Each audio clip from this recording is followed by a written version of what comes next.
우리 옆에 계신 분과 이렇게 인사합니다. 우리의 유일한 소망은 예수 그리스도이십니다. 우리의 유일한 소망은 예수 그리스도. 정말 그러하십니까? 그러한 분만 기쁘게 인사하신 것 같습니다. 우리 계속해서 주일 아침에 하나님 나라에 관해서 계속 배우고 있습니다. 지난주에 특별히 누가복음 9장 말씀을 통해서 하나님 나라와 관련된 세 종류의 사람이 있다고 말씀드렸는데 혹시 기억하시나요? 세 종류의 사람 어떤 사람이 있었죠? 까맣죠? 우리 한번 읽어보겠습니다. 누가복음 9장 57절에서 62절인데요. 한번 교독해 볼까요? 제가 먼저 읽겠습니다. 길 가실 때 어떤 사람이 여짜오되 어디로 가시든지 나를 따르리이다.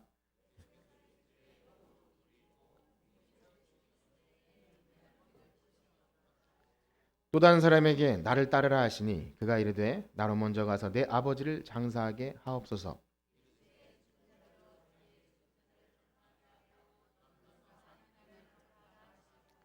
또 다른 사람이 이르되 주여 내가 주를 따르겠나이다마는 나로 먼저 내 가족을 작별하게 허락하소서.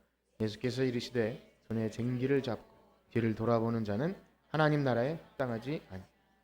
아멘. 이 세 종류의 사람을 통해서 우리는 하나님의 나라에 관해 무엇을 배웠습니까?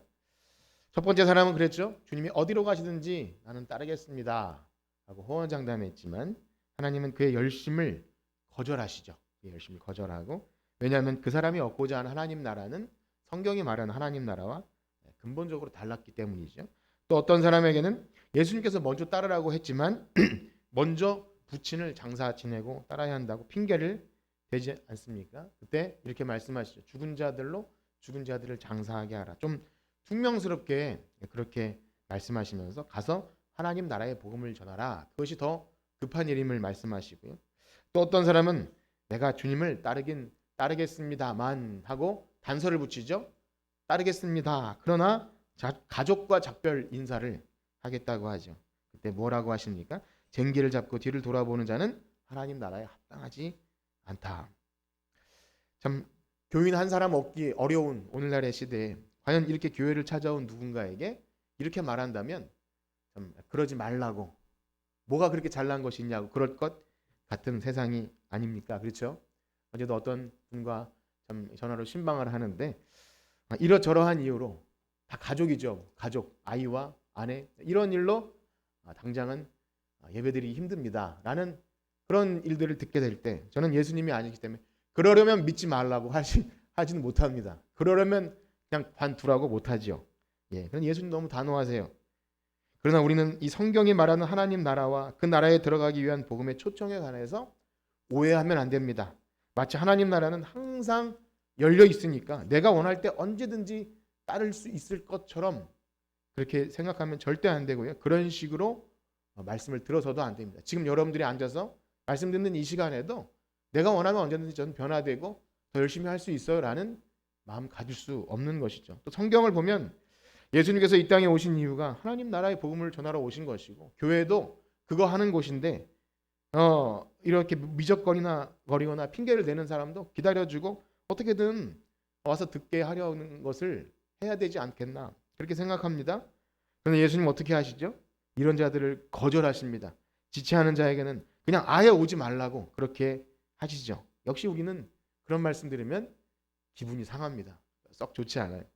그러나 우리는 반드시 기억해야 합니다. 어떤 한 사람이 이 하나님 나라의 복음의 초청에 관해서 어떻게 반응하고 있는지, 여러분들이 지금 어떻게 들으시고 반응하는 것인지는 과연 그가 하나님 나라의 백성인지 아닌지를 구분하는 중요한 척도가 되는 겁니다. 그 태도, 하나님 나라 그 말씀. 그래서 우리가 지금 이 1시간 예배하러 나온 이 예배 시간조차도 다 연결이 되어 있습니다. 과연 이 설교 시간에 여러분들이 이 말씀에 어떻게 반응하는지도 정말 중요한 거죠. 생각해 보세요. 어떤 한 사람이 세상에서 가장 귀하고 값진 보화를 발견했어요. 당장 그것을 얻어야 합니다. 이 기회가 지나가면 절대 돌아오지 않을 것 같은 기회가 있어요. 그때 정말 그것이 진짜를 발견한 사람이면 다음번에 어쩌 뭐 이렇게 하겠습니까? 다른 사람에게 제가 양보하겠습니다. 아무리 마음 좋고 정말 마음이 태평양 같은 사람도 양보할 수 없는 일이죠. 영혼과 생명이 달린 문제에 지금은 잠깐 제가 그러니 잠깐 이렇게 excuse 하고 잠깐만 제가 좀 이렇게 하겠습니다라고 하는 것은 사실 하나님 나라에 관심이 없는 거라는 거예요. 정말 그렇게 여겨지십니까? 이것은 긴급한 일입니다. 여러분 이것을 절대 잊으시면 안 돼요. 오늘 뭐 예배 시간에 편안하게 앉았다가 들어도 괜찮다는 생각은 여러분 버리셔야 합니다. 정말 중요합니다.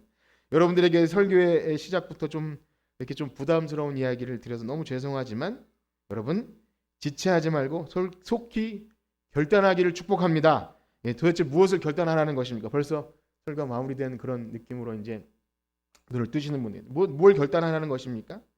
만약 여러분들이 오래 교회 다녔지만 이 믿음 생활에 있어서 꼭 다른 걸로 계속 미뤄지거나 이렇게 예배가 소홀해지거나 나의 인생에 하나님 나라를 최고의 가치로 두고 살고 있지 않다면 예수님만의 나의 유일한 소망이라고 고백되어지지 않는다면 여러분 속히 갈 길을 정하셔야 됩니다. 어디로 가라고 하는 건지 자꾸 헷갈리시죠? 믿을지 말아야 될지를 정하십시오. 왜냐하면 어차피 시간 문제이지 조금만 어려운 문제 발생하면 언제든지 떠날 준비가 되어 있다는 것이죠. 지금 마음에 결정을 하시고 어디로 갈 것인지 주님을 따를 것인지 세상으로 갈 것인지 결정하십시오. 옆에 있는 분들과 인사합시다. 빨리 결정합시다. 별로 안 하시는 것 같아요. 눈을 뜨십시오. 서두부터 조금 제가 강하게 시작하는 건 너무 죄송하게 생각이 들지만 하나님 나라의 긴급성은요. 제가 아무리 강조해도 지나치지 않습니다. 제가 아무리 여러분들을 배려하고 좋은 말로 하려고 하는 것은 제 욕심이라는 거죠. 이것은 단순히 여러분들에게 교회 열심히 나오시고 신앙생활 잘하라는 그런 촉구가 아닙니다. 근본적으로 하나님 나라에 관한 우리의 태도가 어떠하냐는 것은 그냥 내버려 둘 수 없는 것입니다. 간절히 바라기는요. 여기 모이신 성도님들 한 분 한 분이 이 하나님 나라를 내 인생의 최고의 가치로 두시는 여러분들 되길 축복합니다. 세상 그 어떤 것과도 바꿀 수 없는 것이 이것인지를 빨리 결정하십시오. 그래서 오늘은요. 여러분과 하나님 나라에 관해서 이런 말씀을 나누고자 하는데요. 한번 여러분들에게 한번 여쭤보겠습니다. 여러분들은 성경을 읽을 때 성경이 우리에게 영생을 주시는 말씀을 믿으시고 읽으십니까? 정말 그러하십니까? 성경을 읽을 때 나는 이 성경을 통해서 영생의 유일한 길을 발견하고 읽으시나요? 우리 요한복음 5장 39절 말씀 한번 읽어볼까요? 요한복음 5장 39절 시작. 너희가 성경에서 영생을 얻는 줄 생각하고 성경을 연구하에 대하여 증언. 아멘. 성경엔 영생의 말씀이 있습니다. 여기 모이신 분들은 참 성경에서 영생을 얻는 줄 알고 믿고 모이신 분들임을 저는 믿어요. 그런데요, 성경은 우리 모두가 다 천국에 가서 행복할 것이라고 말하지 않습니다. 성경은 오히려 우리의 죄악을 있는 그대로 그냥 들었다 깝니다. 우리 민낯을 다 드러내요. 아무도 모르게 감추고 싶었던 그런 부분을 막 적나라하게 다 드러내서 때로는 얼굴이 뜨뜻해지고 기분이 상할 때도 있어요. 여러분 설교를 들으시다가 혹 기분이 상하는 경험을 해보셨습니까?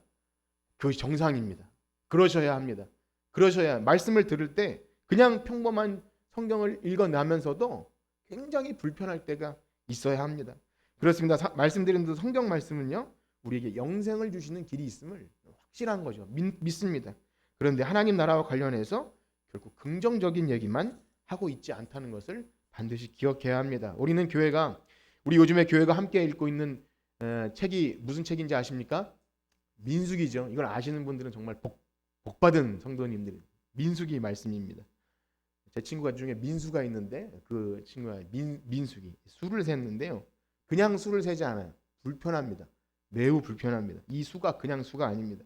민수기를 읽다 보면 도대체 이스라엘 백성들은 왜 이렇게 인성이 글러먹었는지 매일 하나님께 원망하고 불평하고 하나님 세우신 질서와 권위에 도전하고 하나님을 진노하게 만드는 무슨 자격증을 따고 태어난 인생 마냥 그래요. 그래서 민수기는 출애굽한 백성들의 수를 세고 또 가나안 땅에 들어가는 수를 그냥 단순히 세는 것 같은데 그냥 뭐 군대의 수, 제사상의 수 그러다가 나중에 읽다 보면 어떤 수가 등장합니까? 12명 중에 10명은 불평했다는 그 수. 또 반역하는 고라당의 숫자 250명. 또 반역하다가 연병에 죽은 숫자 14,700명. 이 숫자들이 계속 나올 때 두렵습니다. 이 숫자. 고쳤을 수 없는 패역한 이스라엘 백성. 그런데 성경 말씀은 뭐라고 하죠? 그것이 바로 너희들의 모습이다. 본보기이고 거울이고 성경 말씀에서 바로 나 자신을 발견하게 됩니다. 여러분 정말 그러하십니까? 2000년 전 아니 4000년 전 오래된 옛날 이야기가 아니라 지금도 여전히 우리에게 하시는 말씀, 우리 교회에 하시는 말씀입니다. 그렇습니다. 성경은 우리에게 구원을 주시는 영생의 말씀인데요. 먼저 우리의 죄악된 모습을 그 성경 말씀이 적나라하게 보게 하십니다. 결코 우리에게 그것을 피해가지 못하게 해요. 직면하게 하시고요. 우리의 숨은 죄를 드러냅니다. 그런데 여러분들에게 지금 죄를 자백하라고 하는 말씀이 아니에요. 여러분들이 한 주간도 지은 죄를 자백하라 이런 말씀이 아니라 성경 말씀은 살아있고 활력이 있어서 우리의 심령과 관절과 골수를 찔러 쪼개서 드러내게 하시는 거예요. 그것을 경험하기를 축복합니다. 그것을 경험하지 않고서는 하나님의 은혜, 거듭남, 속죄의 은총 그 어떤 것도 우리가 말하는 건 다 피상적이고요. 사실은 그냥 적당한 거예요. 그 정도 있어도 되고 아니도 이게 전적인 이것이 유일한 소망이라고 매달릴 수 없게 됩니다. 그렇기 때문에 우리가 지금 이 상태로 진정한 만족이 없고 왜 우리가 지금 이 꼴로 살아가는지를 성경이 드러내 주셔요.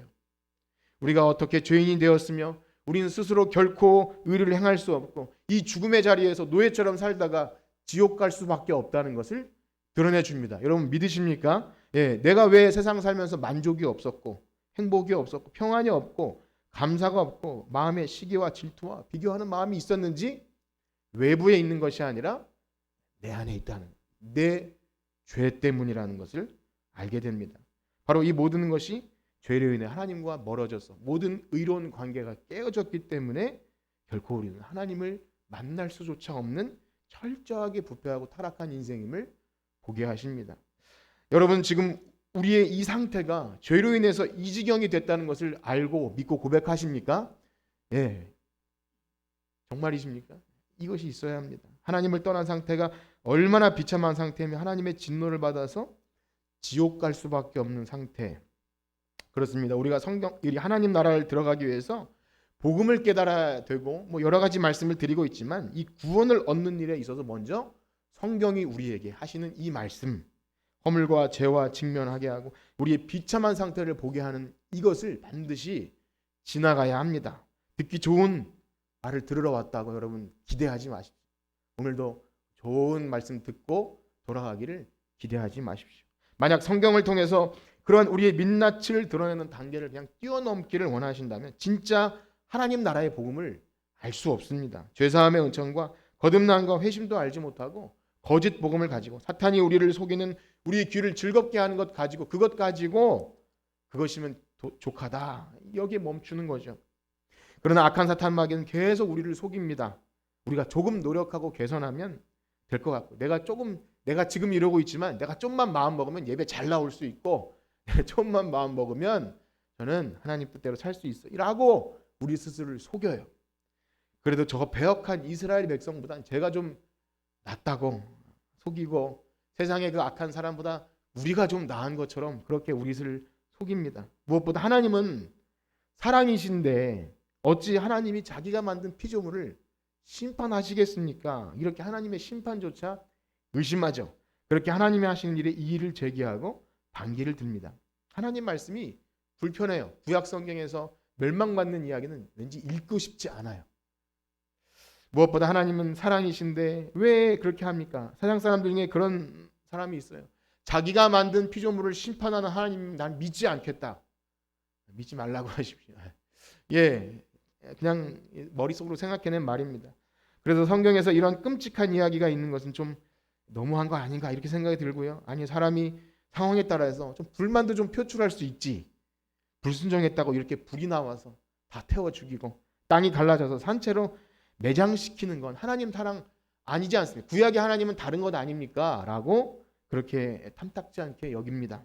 어떠하십니까? 우리는 하나님의 진노를 받아 마땅한 죄인임을 고백하십니까? 성경은 우리에게 분명히 말씀하십니다. 불의한 자는 하나님 나라를 유업으로 받지 못하느니라. 우리 성경 말씀 읽어볼까요? 고린도전서 6장 9절에서 10절입니다. 다 같이 읽겠습니다. 시작. 불의한 자가 하나님의 나라를 유업으로 받지 못할 줄을 알지 못한 미혹을 받지 말라. 음행하는 자나 우상 숭배하는 자나 간음하는 자나 탐색하는 자나 남색하는 자나 도적이나 탐욕을 부리는 자나 술 취하는 자나 모욕하는 자나 속여 빼앗는 자들은 하나님 나라를 유업으로 받지. 아멘. 이것은 하나님 말씀입니다. 우리가 아무리 다른 것으로 핑계를 대고 주석을 달고 이것은 뭐 그런 뜻이 아닙니다 하고 싶어도 하나님 나라에 관하여 우리는 합리적이나 이성적이거나 우리의 감정을 섞어서 이해할 수 없는 것입니다. 우주 만물을 창조하시고 사람을 선하게 창조하신 하나님의 기준은 창세로부터 예나 지금이나 변함이 없습니다. 시대가 아무리 변해도 죄가 있으면 하나님 나라에 들어갈 수 없고 지옥불에 떨어지는 것입니다. 여러분 그걸 믿으십니까? 그럼 오늘날 고도로 발달된 과학 문명과 철학과 의학과 사람들의 그 교육과 학문과 기술이 발달하게 되면 이것을 우습게 여깁니다. 옛날 이야기처럼 여기고 무슨 지옥이 어디 있어. 그리고 성경은 좋은 이야기만 해야 된다고 생각하죠. 심판 이야기, 멸망 이야기 그런 것은 내 이야기가 아닌 것처럼 여깁니다. 오늘날의 신학은 거의 그렇습니다. 지옥은 그냥 그렇게 하나님의 진노를 표현한 어떤 것쯤으로 여기고요. 도덕적으로 잘 살면 복 받는 이야기 들려주시면 그것으로 족하게 복음을 도덕으로 바꿔버립니다. 내 이야기가 아닌 것처럼 여깁니다. 예, 다 하나님을 떠난 약한 세대이고요. 로마서의 말씀과 또 이 구약 시대의 말씀과 지금도 여전히 동일하게 하나님 말씀 이 세대가 하나님의 나라를 유업을 받지 못하는 세대라고 말씀합니다. 이제 코로나가 좀 잠잠해져서 우리 성경 공부 소모임을 시작했습니다. 우리 젊은 가정들과 함께 가정을 돌아다니면서 그동안 쉬고 있었던 성경 공부를 시작했는데요.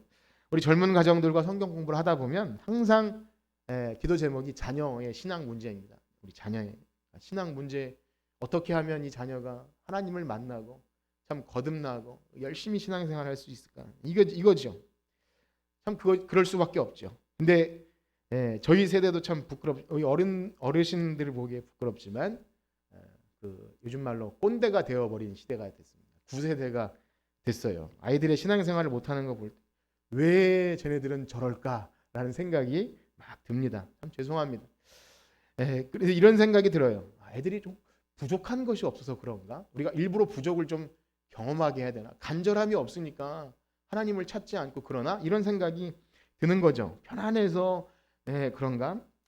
지금 어르신 세대와 비교하면 우리는 얼마나 편안하게 살았습니까? 그럼에도 불구하고 우리는 어렵게 살았다고 그렇게 생각이 들죠. 그런데요, 오늘날 아동 인권이 좋아지고 가정에서 참 체벌도 없고 학교에서도 그런 일 있으면 당장 전화하는 시대 되었죠. 동영상 촬영하면 선생님 잡혀가죠. 어찌 보면 학대받는 아이들이 없는 좋은 시대가 된 건 맞습니다. 한편으로는 그런데요, 죄인으로 태어난 사람이 자신이 잘못한 죄에 대해서 벌을 받거나 그것을 처절하게 반성할 기회를 잃어버렸다는 것이죠. 그 기회를 사전에 미리 인권이라는 이름으로 차단시킵니다.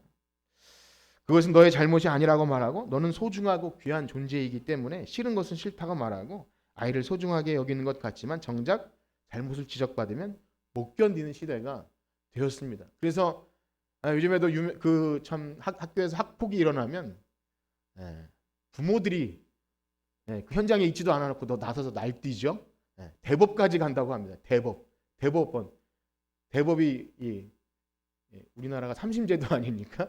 지방법원, 그다음에 2심, 3심 어쨌든 그것까지 끌고 나가요. 절대 자기 죄를 자백할 기회를 주지 않습니다.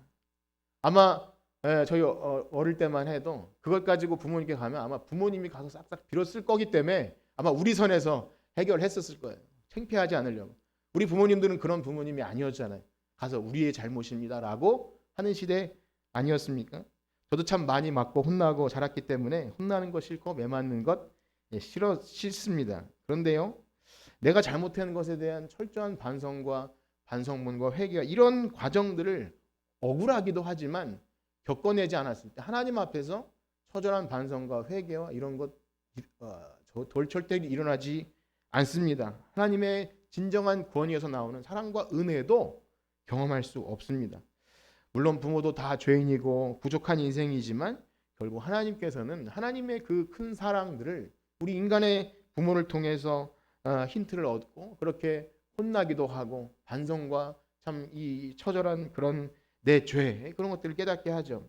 그렇습니다. 오늘날 앞서간다고 하는 교육과 인권과 이런 모든 것들이 다 전부 좋은 것이지만 진리는 아니죠. 하나님을 알아가고 내 죄를 자백하고 하는 것에 대해서 얼마나 많은 장애물이 되는지 모릅니다. 그러나 사랑하는 성도 여러분, 가만히 생각해 보십시오. 그때나 지금이나 하나님이 변함없이 요구하시는 것, 성경은 그것을 조금도 변함없이 말씀해 주십니다. 다른 주장과 이론을 가지고 우리는 고민하거나 헤맬 필요가 없습니다. 불의한 자는 하나님 나라에 들어갈 수 없는 것입니다. 믿으십니까? 불의한 자는 하나님 나라에 들어갈 수 없어요. 그럼에도 불구하고 예나 지금이나 마귀는 우리를 속입니다. 하나님의 법을 싫어하고 살아계신 하나님의 심판을 업신여기고요. 죄를 짓는 데 있어서 담대하게 하고 심판이 없을 것처럼 생각합니다. 오늘날도 많은 사람들은 하나님께서 심판자 되심을 거부합니다. 우리는 우리의 죄값으로 지옥 형벌 받는다는 것에 대해서 우습게 생각합니다. 민수기 때만 그런 게 아닙니다. 민수기 때 사람들이 얼마나 참 담대하게 죄를 짓습니까? 앞에서 불이 떨어지고 연병이 퍼지는데도 이를 악물고 대들어요. 근데 그게 우리의 모습이라는 겁니다. 오늘날도 많은 사람들은 하나님의 심판자 되심을 거부하고요. 그래서 차라리 되도 안 되는 소리 하지 말고 교회는 심판과 회개보다 좋은 말 해주시고 착하게 살라고 하고 마음의 평안만 얻으면 은혜 받았다고 말하고 싶어 합니다. 그러나 우리는 반드시 기억해야 합니다. 우리 중 누구도 하나님의 선한 율법을 충족시킬 수 없는 전적으로 타락한 존재임을 믿으시길 축복합니다. 이것이 진짜 축복이에요. 다른 어떤 것이 아니라 나는 하나님의 은혜가 없이는 그냥 죽어 마땅한 죄인임을 믿는 것 자체가 복음을 받아들이는 정말 중요한 통로입니다. 죄값으로 인해서 지옥 형벌 받는 그 땅에 산채로 매장된 그들이 바로 나였어야 함을 보는 거죠. 성경은 그것을 보게 하십니다. 그러나 그러한 죄인들이 이 사실 앞에 제대로 직면하지 않으면 우리는 하나님의 은혜를 거론조차 할 수 없습니다. 예수님을 믿는다고 말할 수 없고요. 하나님의 나라와 상관이 없는 것입니다. 상관이 없이도 그냥 교회에서 좋은 얘기 듣게 되는 것입니다. 그러나 사랑하는 성도 여러분, 너무나 감사한 사실은 복음은 여기서 끝이 아닌 것입니다. 반전이 있죠. 복음에는 언제나 반전이 있습니다. 우리 6장 11절 읽을까요? 고린도전서 6장 11절 시작. 너희 중에 이와 같은 자들이 있더니 주 예수 그리스도의 이름과 우리 하나님의 성령 안에서 씻음과 거룩함과 의롭다 하심을 받았느니라. 아멘. 여러분 정말 믿으십니까? 이것이 복음입니다. 할 수 없는 죄인이 예수 그리스도의 이름과 성령 안에서 씻음과 거룩함과 의로움, 이 모든 것이 믿을 때 한 번에 해결되는 거예요.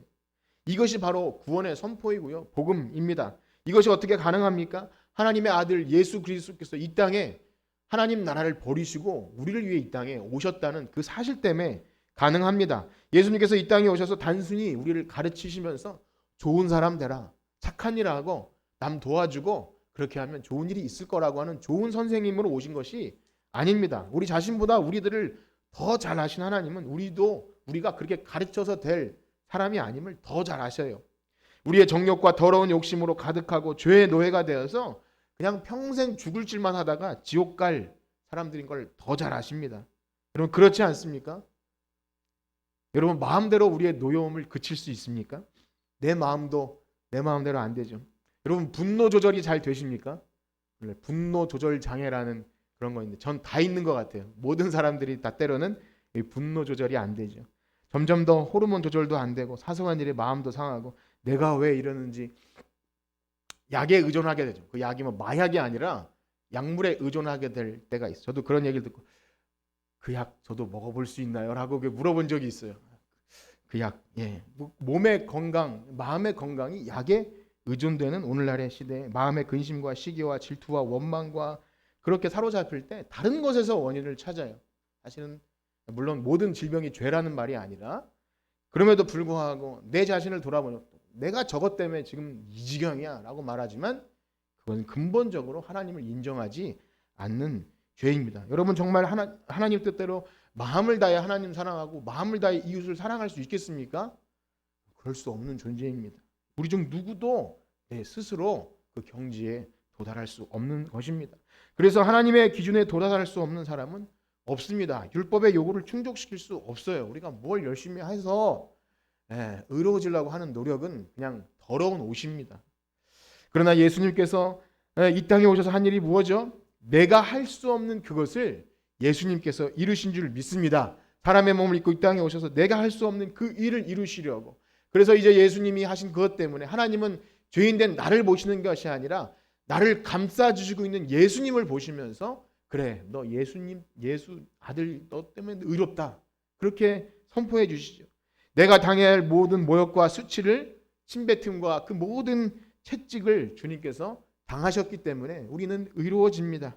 그리고 우리가 짊어져야 할 모든 죄의 형벌을 주님께서 십자가를 지셔서 다 해결된 겁니다. 그러므로 우리가 예수 그리스도를 믿는다는 것은요, 이제는 하나님이 나를 내 이 행위를 보시는 것이 아니라 이 모든 내가 할 수 없는 걸 충족시키신 예수님을 보고 우리를 의롭다 하시는 줄 믿습니다. 그것이 바로 오늘 본문인 주 예수 그리스도의 이름과 하나님의 성령 안에서 씻음과 거룩함을 너희가 받았다. 너희는 의로운 사람이다. 이렇게 선포하는 거예요. 결코 우리는 하나님의 나라를 유업으로 받을 수 없는 인생이지만 기억하라. 너희는 그런 사람이다. 이 유일한 복음만이 우리를 살게 하시는 줄 믿습니다. 또한 그리고 세상의 극악무도한 죄인조차, 여러분 우리가 뉴스를 보면 얼마나 우리가 욕하고 싶은, 오늘날 공개 처형이 있다면 같이 죽이고 싶은 그런 사람들이 있지 않습니까? 그들도 복음을 들으면 깨끗해지는 줄 믿습니다. 그걸 믿으시나요? 혹시 여러분들 가운데 그런 극악무도한 사람들은 안 되지 않겠나라고 생각하시는 분이 혹 있으실까요? 세상을 떠들썩하게 하는 그런 자들은 하나님 용서해 주지 마세요라고 하는 싶은 생각이 있으십니까? 미안하지만 복음이 그 정도라면 우리도 불가능합니다. 우리는 좀 낫습니까? 예. 과연 우리는 그들보다 얼마나 나을까요? 하나님, 저 전능하신 하나님 앞에 도토리 키재기 같은 그런 것 가지고 저것은 용서해 주지 마시고, 우리는 그래도 하나님 앞에 충성되게 주일로 잘 지키고 했으니까 훨씬 낫다고 하는 것, 우리는 그것을 하나님 나라를 모른다고 하는. 그러나 감사하게도 예수님이 이루신 그 십자가의 대속의 사건을 믿는다는 것은요, 어떠한 죄인도 피와 같이 붉은 죄, 눈과 같이 희게 되는 줄 믿습니다. 그 정도는 되어야 복음이죠. 그 정도는 되어야 복음인 것입니다. 그렇습니다. 이 하나님 나라의 복음은 그것입니다. 우리는 하나님 나라에 들어가기에 어떤 율법을 행하거나 다른 사람에게 옳게 보이려고 할 필요가 없어요. 교회 안에서 결코 어떤 나의 위선이나 종교적 행위로 누군가에게 옳다 여김 받는 것, 그것이 하나님 앞에서 미움받는다는 것을 기억해야 합니다. 그리고 이제는 더 이상 우리는 죄의 종이 아니라 하나님의 영광을 위해 살아가는 인생 최대의 목적이 하나님의 영광이 되게 하신 줄 믿습니다. 우리가 지으신 목적이 그거예요. 하나님의 영광을 찬송하게 하라는 것. 그전에 그렇게 살지 못했잖아요. 그런데 그 십자가의 보혈의 사건이 이제 우리를 제자리로 돌려놓습니다. 그러므로 우리는 처지를 분명히 알아야 됩니다. 이 성경 말씀을 통해서 우리가 그러한 존재였다는 것을 분명히 아셔야 됩니다. 그렇게 알 때만이 이 속죄의 은총을 알아서 주님께로 도망가게 하는 거예요. 매일매일 주님께로 도망가게 합니다. 그것은 마치 이런 것이죠. 내가 내 몸에 큰 질병, 암덩어리가 있다는 것을 모를 때는 내 멋대로 살지만 이제 병원에 가서 의사를 통해 진단을 받으면 그때부터 어떻게 되죠? 저를 좀 살려달라고 좋은 약과 또 좋은 의사 선생님, 명의를 찾아다니면서 하지 않습니까? 마찬가지예요. 우리를 속이는 것이 뭐죠? 내가 하나님 나라에 관해서 열심히 내지 않아도 적당히 이 정도 해도 천국 갈 것이라는 그런 것은 속이는 말입니다. 지금 암덩어리보다 더 심각한 죄악이 있음에도 불구하고 그냥 그렇게 적당히 해도 될 거라고 하는 건 사탄이 우리를 속인다는 것을 기억하길 축복합니다. 그러므로 우리는 교회에서 편안하게 뭘 듣고 돌아가려는 그런 야무진 생각을 버리셔야 합니다. 이스라엘 백성처럼 지독하게 하나님께 불순종하고 원망하다가 끝내 땅이 갈라져서 한 채로 매장당할 그런 죄인이 바로 우리라는 것을 인정하셔야 합니다. 여러분 정말 그것을 믿으시나요? 제가 자꾸 여러분들에게 반복한다고 귀찮아서 대답을 안 하십니까? 아니면 인정이 안 돼서 대답을 안 하십니까? 여러분, 사랑하는 성도 여러분, 말씀을 통해서 충분히 정죄 받으십시오. 우리의 중심을 다하신 하나님 앞에 감출 것이 무엇이 있습니까? 하나님 앞에서 위선 떨지 말고 가면 쓰지 말고 그냥 발가 벗겨져도 괜찮습니다. 그러지 않고서는 절대 하나님의 은혜를 내가 안다고 말할 수 없습니다. 오히려 다 들키지 않고 행위로 인정받으려고 하고, 내가 그래도 이런 직분이 있고 교회는 다닌 이 정도인데 내가 뭘 그렇게 열심히 내고 신앙생활을 하나, 내가 뭘 간절한 마음으로 예배에 나오나, 그렇게 생각하는 게 가장 불쌍한 겁니다. 진짜 하나님 만날 수 없고요. 십자가의 거듭남의 은총을 안다고 할 수 없는 것입니다. 옆에 있는 사람에게 인사할까요? 하나님 앞에서 완전히 정죄받읍시다. 네, 하나님 앞에서 옆에 있는 분들을 정죄하라는 말씀이 아니라 성경을 읽으세요. 성경을 읽을 때 우리의 주홍같이 붉은 죄가 자꾸만 드러나야 합니다. 천국 갈 때까지 만약에 그것이 내가 조금이라도 다 이루었다거나 이 정도면 됐어라고 하는 순간 우리는 다시 처음으로 돌아가야 합니다. 그렇습니다. 하나님의 그 예수 그리스도의 십자가 앞에서 자신의 죄를 철저하게 자백하게 될 때 비로소 다윗처럼 그냥 악소리도 못 내고 꼬꾸라지는 거예요. 나단 선지자가 와서 그게 바로 너라고 하는 그게 나에게 들려지는 말씀임을 자꾸 들려지는 겁니다. 그리고 그 은혜로 하나님과 화목하게 되었고 이제는 하나님을 제가 대면할 수 있습니다. 성령님 그 얼굴빛 제게 비추시옵소서 할 때 내 공로가 아니라 예수 그리스도의 보혈의 공로로 이제 하나님 앞에 서게 되었다는 그 사실 앞에 나오면 우리 예배의 태도가 달라지는 거예요. 목사님이 일어나십시오. 뭐 예배 드리십시오. 그 말이 필요가 없는 건 아닙니까? 뭐 설교 시간에 주무시는 것에 대해 제가 뭐 말씀을 안 드리지만 그거는 사실 이 긴급한 정말 내가 죽어 마땅한 죄인인데 하나님 말씀을 주셨다는 그 자세가 아닌 건 아니겠습니까? 그런 말씀을 부끄럽지만 드립니다. 그래서 오늘 본문은 그런 거예요. 바울이 감정에 호소하거나 잘하십시오 이런 말이 아니라 당신의 신분을 알라는 거예요. 우리는 불의한 죄로 하나님 나라를 유업을 받지 못한 죄인인데 예수 그리스도의 이름으로 성령의 씻음과 우리를 거룩하고 의롭게 하심을 입은 그런 신분임을 기억하라는 거예요. 그냥 죽어 마땅한 죄인이 하나님의 은혜로 예배의 자리에 앉게 됐다면 우리는 가만히 있을 수 없다는 그 신분을 확인하라는 말이 고린도전서 말씀입니다. 그냥 음행하지 말라. 그냥 뭐 이렇게 탐색하지 말고 죄짓지 말고 살라는 도덕적인 얘기가 아니라 우리는 그렇게 살게 만들어진 자가 아니라 원래 그런 자이지만 하나님의 은혜로 지금 여기에 예배자로 앉게 되었다고 우리의 신분을 확인하는 거예요. 그러므로 우리 이 교회 다니는 사람들에게 어떤 도덕적인 요구를 할 필요가 없습니다. 그러니까 가당치도 않아요. 우리는 형제를 사랑할 수도 없고요. 그런 죄인입니다. 그러나 할 수 있는 건 뭐죠? 할 수 있는 조건은 뭡니까? 나와 같은 죄인도 용서받았다는 그 복음. 처절한 비참한 죄인이 용서받았다는 거예요. 그래서 교회 다니는 사람이 겸손할 수 있는 이유. 참 인정하고 싶지 않은 또 복종하고 싶지 않은 남편이나 아내에게 순종할 수 있는 그 이유가 뭐죠? 나와 같은 비참한 죄인을 자녀 삼아 주시고 아내 삼아 주시고 신부 삼아 주신 그 은혜. 그것을 기억할 때 그냥 나의 그 알량한 자존심과 나의 그 욕심과 그것이 쑥 사라지는 거예요. 그 은혜를 경험하길 축복합니다. 그것이 복음이 여러분들의 삶에 영향을 미치는 거예요. 또한 나에게 악하게 행동하는 사람들조차 내가 억지로 힘들고 용서하는 게 아니라 저 사람 복음이 없어서 그렇구나. 복음이 있다면 저 사람도 변할 수 있을 텐데 이런 은혜가 될 때 긍휼히 여기게 되는 거죠. 그래서 자꾸만 우리 유승이에게 악에게 지지 말고 선으로 악을 이걸 얘기하면서 저도 못하면서 아이들에게 야 형아 동생 악에게 지지 말고 그게 어떻게 됩니까? 안 되는 거예요. 근데 언제 일어납니까? 나와 같은 죄인도 용서받았다는 그 사실, 그 복음, 그게 아니고서는 나올 수 없는 도덕이죠. 도덕이 아닙니다. 그렇습니다. 복음이 없다면 우리도 그렇게 했을 것이고 죽어 마땅한 죄인임을 인정하는 것. 그렇습니다. 이 비밀을 깨달은 자만이 세상의 헛된 것을 버리고 주님을 따르는 성도가 되는 줄 믿습니다. 이 거듭남과 십자가의 은총이 있어야 누가 뭐라고 하지 않아도 이 하나님의 의를 위해 살아가고 내가 내 몫에 태인 십자가가 뭔지 그것 치고 주님 저도 따를 수 있게 해주시면 제가 따르겠습니다. 이렇게 되죠. 이것을 제대로 깨달을 때 우리의 기도의 내용이 달라지고 우리의 욕구가 달라집니다. 하나님께 뭔가를 구할 때 그 내용 자체가 달라져요. 여러분들의 기도 제목을 받으면서 저도 기도합니다.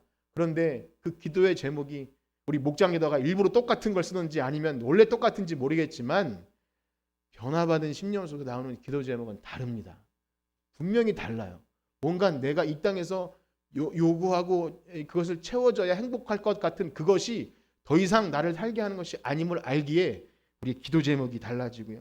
우리의 예배의 태도가 달라지고 나올 때 성도들을 대할 때 인사할 때 얼굴 모습이 달라집니다. 그것은 여러분들에게 좀 좋은 신앙생활하라고 요구하는 그런 것이 아닙니다. 어떠하십니까? 여러분들의 유일한 소망은 오직 예수 그리스도이십니까? 그렇게 되기를 축복합니다. 바라기는요, 우리 모든 교회 성도님들이 나의 알량한 자존심과 의와 내가 이제까지 쌓아놓은 어떤 종교적 행위와 내 헌신한 거 다 그냥 쓰레기처럼 다 여기시고 오직 유일한 소망 대신 예수 그리스도만 쫓아가 갈 때 거기서 생기를 얻고 기쁨과 감사를 얻고 보이지 않는 영원한 하나님 나라가 이 땅에 이미 임한 그 하나님 나라를 미리 경험하시며 살아가는 여러분들 되시기를 주님의 이름으로 축복합니다. 아멘. 기도하겠습니다. 하나님 아버지 감사합니다. 우리에게 이 귀한 하나님 나라의 복음을 듣게 하시니 감사합니다. 이 복음에 어떻게 반응하고 있는지 우리 자신을 겸손하게 살피게 하여 주시옵소서. 다른 어떤 가치보다 이 유일한 생명, 우리를 살리는 복음을 최고의 가치로 두는지 우리 자신을 항상 살피게 하여 주시옵소서. 그 일을 위해 성경이 보여주시는 우리의 죄악을 있는 그대로 보게 하시고 나는 아닌 것처럼 조금 나은 사람인 것처럼 그렇게 위선을 부리지 않고 우리 자신의 더러운 죄를 자백하며 겸손하게 하나님께 엎드리게 하여 주시옵소서. 자비하신 하나님, 그 나라에 꼭 들어가고 싶습니다.